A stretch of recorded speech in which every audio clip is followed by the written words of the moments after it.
গরমে সবসময় রিচ খাবার খেতে বেশি ভালো লাগে না, মাঝে মাঝে মনে হয় একটু হালকা কিছু রান্না করি। আজ আমি রান্না করব ঝিঙে আলু মাছ দিয়ে ঝোল।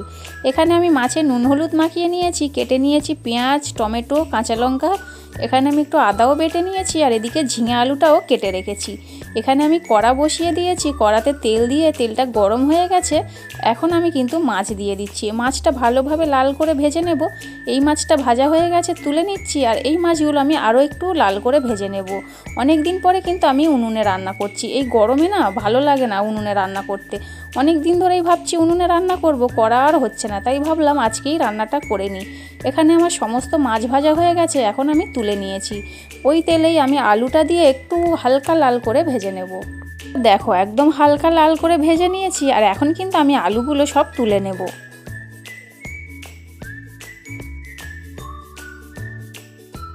আলুটা তুলে নিয়েছি, ওই তেলেই আমি দিয়ে দিচ্ছি পাঁচফোড়ন। পাঁচফোড়নটা একটু নাড়াচাড়া করে এখন আমি দিয়ে দিচ্ছি পেঁয়াজ। পেঁয়াজটা আমি হালকা লাল করে ভেজে নিয়েছি। এখন আমি দিয়ে দেব কাঁচা লঙ্কা, টমেটো, আর দিয়ে দিচ্ছি আদা বাটা। আমি আদার সাথে জিরে বাটিনি, যেহেতু আমি জিরের গুঁড়োটা দেব।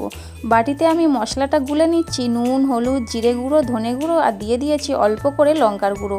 আমি কাঁচা লঙ্কা দিয়েছি, লঙ্কা গুঁড়ো দিলে বেশি ঝাল হয়ে যাবে, তাই আমি অল্প করেই লঙ্কার গুঁড়োটা দিয়েছি।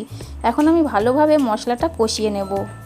মশলাটা আমি ভালোভাবে কষিয়ে নিয়েছি, মশলা থেকে তেল ছেড়ে দিয়েছে। আর এখন আমি দিয়ে দিয়েছি ঝিঙেটা দিয়ে আরও একটু মশলার সাথে ভালোভাবে মিশিয়ে নেব।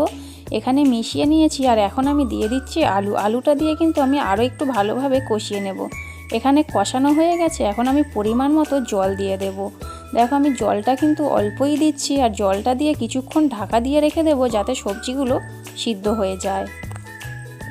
তরকারিটা আমি 10 মিনিট ঢাকা দিয়ে রেখেছিলাম, আর ঢাকা দেওয়ার পরে তরকারিটা ফুটেও গেছে, আর সমস্ত সবজি সিদ্ধ হয়ে গেছে। এখন আমি মাছটা দিয়েছি, মাছটা দিয়ে আরও 2 মিনিট ফুটিয়ে এখন আমি নামিয়ে নিচ্ছি।